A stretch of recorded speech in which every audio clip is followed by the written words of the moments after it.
तो देखो गाइस, अगर आपको संस्कृत के पेपर में 80 में से 80 नंबर पक्के करवाने हैं, 80 में से 80 नंबर आपको लाने हैं आपके एग्ज़ाम में, तो इस पेपर को कर कर चले जाओ एग्ज़ाम में। बस फिर आप एग्ज़ाम देकर आओ और फिर कहना कि पेपर कैसा गया। मैं आपको 2 पेपर देने वाला हूँ संस्कृत के, एक अभी अभी आप देख रहे हों और एक नाइट में या कल मॉर्निंग में 4 बजे दूंगा। दोनों पेपरों को अच्छे से कर लो और फिर एग्ज़ाम देकर आओ और फिर बोलो पेपर कैसा गया। बस ज़्यादा बकवास नहीं करूँगा, ज़्यादा नहीं हिंट दूंगा, और वीडियो को हो सके तो स्क्रीनशॉट ले लेना। सॉरी, वीडियो का नहीं, जो पेपर में वीडियो में बताऊंगा उसका स्क्रीनशॉट ले लेना, क्योंकि मैं वीडियो को कभी भी प्राइवेट कर सकता हूँ। ठीक है। सो चलिए अब मैं क्वेश्चन की ओर आपको लेकर चलता हूँ, लेकिन उससे पहले अगर आपने अभी तक हमारे यूट्यूब चैनल को सब्सक्राइब नहीं किया है तो सब्सक्राइब कर लो। उससे बेनिफिट ये होगा कि मैं आपको जो 4 बजे पेपर दूंगा एक, या रात में पेपर दूंगा एक, उसके लिए आपके पास नोटिफिकेशन आएंगी मेरी वीडियो की। ठीक है। सो उसके लिए आपको चैनल को सब्सक्राइब करना होगा और वीडियो को लाइक करना होगा। ठीक है, वीडियो को लाइक करना कंपलसरी है, और टेलीग्राम चैनल ज़रूर से ज्वाइन कर लीजिए। तो चलिए शुरू करते हैं। तो खंडक को आपसे आता है अपठित गद्यांश, सॉरी अपठित अवबोधनम। ठीक है, अनसीन रीडिंग वाला क्वेश्चन आता है आपका।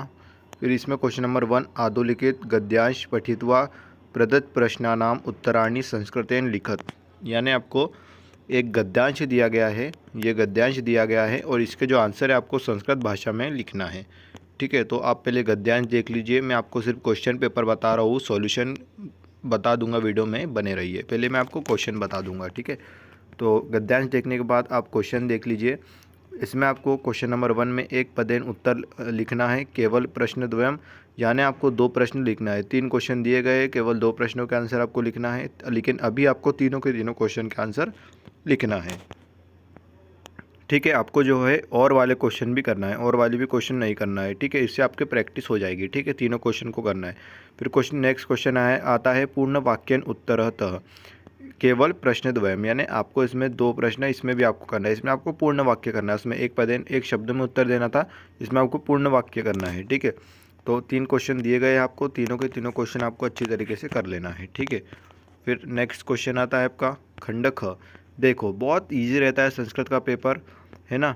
अगर जो बच्चे को आती है, एक बार जो बच्चे ने ये संस्कृत को समझ लिया ना, बस फिर उसके लिए हर क्वेश्चन उसके लिए आसान रहेगा, उसको पढ़ने की भी ज़रूरत नहीं है। 15 अंक का आता है खंड ख, यानी सेक्शन बी, राइटिंग स्किल्स। ठीक है, जैसा सेक्शन बी आता है इंग्लिश में, वैसे संस्कृत में आता है सेक्शन बी, राइटिंग स्किल्स, यानी रचनात्मक कार्यम, रचनात्मक कार्य। तो क्वेश्चन नंबर 2 में आपको दिया गया है प्राचार्य प्रति सच्च प्रमाण पत्र प्रथार्थ लिखते पत्र, यानी आपको इसमें सिंपल भाषा में बोलूँ तो पत्र लिखना है। ठीक है, अब इसमें इतना ये इजी रहता है कि आपको जो है एक पत्र दिया जाता है और उस पत्र के आंसर सिर्फ आपको, यानी फिल इन द ब्लैंक्स जो रहते हैं वो भरना रहता है, और फिल इन द ब्लैंक्स ये नीचे दिए गए हैं कि आपको इन शब्द पे कहाँ लिखना है, ये शब्द कहाँ लिखना है, ये शब्द कहाँ लिखना है, बस। ठीक है, तो आप देख लीजिए कुछ इस तरीके से आपका पत्र आएगा। ठीक है, एग्ज़ाम में क्वेश्चन भी देख लीजिए और पत्र भी देख लीजिए। ठीक है, ये देखने के बाद नेक्स्ट क्वेश्चन की ओर हम लेकर चलते हैं। तो नेक्स्ट क्वेश्चन में आपको ये दिया गया है चंद्रिका सूर्यकांत, तो इसमें आपको ये दिया गया है। ठीक है, तो ये क्वेश्चन भी आप देख लीजिए। फिर नेक्स्ट क्वेश्चन आता है आपका अधोलिखित वाक्येषु पंचवाक्याना संस्कृते अनुवाद कुरुत, यानी आपको हिंदी में एक सेंटेंस दिया जाएगा, उसमें आपको संस्कृत में ट्रांसलेट करना है। ठीक है, यानी आपको दिया गया है पुत्र अपने पिता के साथ गाँव जाता है, तो इसको आपको संस्कृत में किस तरह से लिखना है, बोलना है, वो लिखकर आपको बताना है, जो कि 5 नंबर के लिए आपके एग्जाम में आएगा।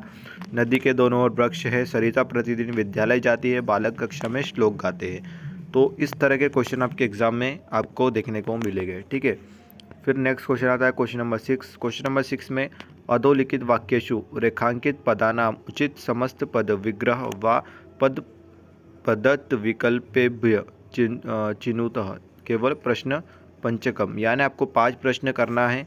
इसमें आपको वाक्यों में रेखांकित पदों का उचित समस्त पद या उचित विग्रह को पद विकल्पों से चुनना है, यानी आपको एक सिंपल भाषा में बोलूँ तो ऑब्जेक्टिव समझ लो। ठीक है, ठीक है, ऑब्जेक्टिव समझ लो आप इसको। तो पहला क्वेश्चन दिया गया है अलुक्षा धर्म कामा सुयु, तो मैं आपको बताना चाहता हूँ कि ये जो टिक लगे हैं ना, ये रियल नहीं है। ये जिससे मैंने पेपर लिया है वो उसने लगाया है, तो ये रियल सॉल्यूशन नहीं है। रियल सॉल्यूशन के लिए वीडियो में बने रहिए। तो दूसरा क्वेश्चन भी देख लीजिए, सुमित्रा माता इस्तावत, ठीक है। फिर आता है नेक्स्ट क्वेश्चन, और फिर उसके बाद चौथा क्वेश्चन भी आता है। सारे के सारे क्वेश्चंस आप देख लीजिए अपनी नोटबुक में, इस पेपर को लिख लीजिए, बहुत ही ज़्यादा इंपॉर्टेंट है आपके एग्ज़ाम के लिए ये, ठीक है। Same to same as it is question आपको यही एग्ज़ाम में देखने को मिल सकते हैं, ये मैं आपको बोल रहा हूँ, क्योंकि ये पेपर हल्का, ये पेपर को हल्के में मत लो आप। फिर यहाँ पर आपका फिनिश आता है। फिर आता है आपका next question, sorry next section आता है आपका खंड घ, ठीक है। अब ये 25 अंक का आपका रहता है, जो कि रीडिंग कम्पोजिशन रहता है, ठीक है। तो इसमें आपको 9th क्वेश्चन पूछा जाता है अधोलिखित गद्यांश, वही बात आ गई यहाँ पर, ठीक है। वही गद्यांश पूछा गया आपसे, ठीक है। तो ये गद्यांश आप पढ़ लो, मातृ देवो भव, ठीक है। ये गद्यांश होपफुली आपने पढ़ लिया होगा, लिख लिया होगा। अब इसके क्वेश्चन, इसमें आपको एक पदन उत्तरतः लिखना है, ठीक है। इसमें भी आपको 2 प्रश्न करना है, लेकिन अभी आपको तीनों करना है, ठीक है। फिर नेक्स्ट क्वेश्चन पूर्ण वाक्यन उत्तरतः करना है आपको। फिर नेक्स्ट क्वेश्चन आपका आता है यथा निर्देशनम उत्तर, केवल प्रश्न, या आपको निर्देशानुसार उत्तर देना है, केवल 2 प्रश्न, 3 दिए गए हैं लेकिन आपको अभी तीनों करना है, ठीक है। फिर आपका नेक्स्ट क्वेश्चन आता है अधोलिखित नाट्यांश, ठीक है। इसमें आपको नाट्यांश दिया गया है और इस पे आपको प्रश्न पूछे जाएंगे, तो ये नाट्यांश आप देख लीजिए, ठीक है।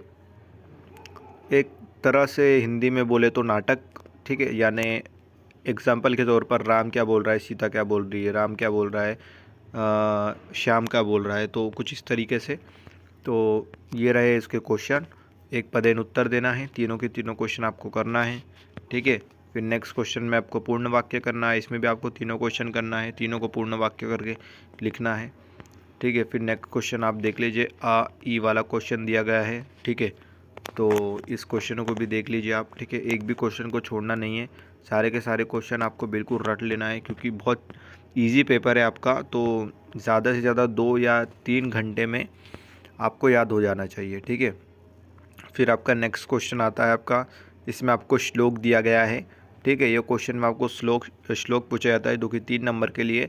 अब इतने आसान है ना सीबीएसई में संस्कृत का पेपर, अगर एमपी बोर्ड में अगर आप देखोगे तो उसमें सिर्फ आपको दिया जाता है, या अदर बोर्ड में देखोगे कि आपको कोई भी एक श्लोक लिखना है, उस पर आपको हम 2 नंबर देंगे, कोई भी अदर बोर्ड में देखेंगे। लेकिन सीबीएसई में ऐसा नहीं है, सीबीएसई में श्लोक लिखने के 3 नंबर मिलते हैं, और प्लस आपको है श्लोक के जो है आगे के जो सेंटेंस रहते हैं वो भी दिए जाते हैं। बस आपको बीच के सेंटेंस या बीच का शब्द लिखना रहता है। जैसे 3 शब्द दिया गया है, 3 शब्द श्लोक में लिखना है, ठीक है। तो बहुत आसान रहता है। तो ये श्लोक देख लीजिए, ये श्लोक आपके एग्ज़ाम में आएगा, ठीक है। तो ये श्लोक के कहाँ पर आने वाला है, सॉल्यूशन बताऊंगा, वेट करो, तो ठीक है। तो बहुत ज़्यादा इजी आने वाला है आपका पेपर, आपको बिल्कुल भी घबराना नहीं है संस्कृत के पेपर के लिए। ये क्वेश्चन भी देख लीजिए, क्वेश्चन भी आपको करना है, इसका सॉल्यूशन जो है बताऊंगा मैं, थोड़ा वेट करो। फिर नेक्स्ट क्वेश्चन में आपको शब्दों की सहायता से रिक्त स्थानों की पूर्ति करना है, ठीक है। तो देख लीजिए 4 रिक्त स्थान आपको इस स्क्रीन पर दिख रहे होंगे, कोई 3 आपको करना है, लेकिन अभी आपको चारों करना है, ठीक है। अभी आपको 3 नहीं, अभी आपको चारों करना है, ठीक है। तो 1 2 3 4 आप इसका स्क्रीनशॉट ले अपनी नोटबुक में लिख लीजिए, और इसके जो है ये रिक्त स्थान दिए गए हैं, ठीक है।